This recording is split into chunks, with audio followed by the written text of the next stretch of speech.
بسم اللہ الرحمن الرحیم۔ صحیح بخاری حدیث نمبر 126 اسود کے واسطے سے بیان کیا۔ وہ کہتے ہیں کہ مجھ سے عبداللہ بن زبیر رضی اللہ عنہ نے بیان کیا کہ حضرت عائشہ رضی اللہ عنہ تم سے بہت باتیں چھپا کر کہتی تھی، تو کیا تم سے کعبہ کے بارے میں بھی کچھ بیان کیا؟ میں نے کہا ہاں۔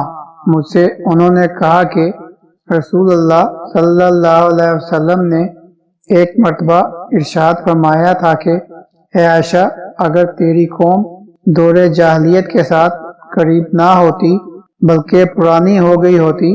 ابن زبیر رضی اللہ عنہ نے کہا یعنی زمانہ کفر کے ساتھ قریب نہ ہوتی تو میں کعبہ کو توڑ دیتا اور اس کے لیے 2 دروازے بنا دیتا، ایک دروازے سے لوگ داخل ہوتے اور دوسرے دروازے سے باہر نکلتے۔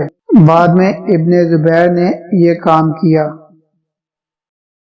اللهم صل على محمد وعلى آل محمد كما صليت على إبراهيم وعلى آل إبراهيم إنك حميد مجيد اللهم بارك على محمد وعلى آل محمد كما باركت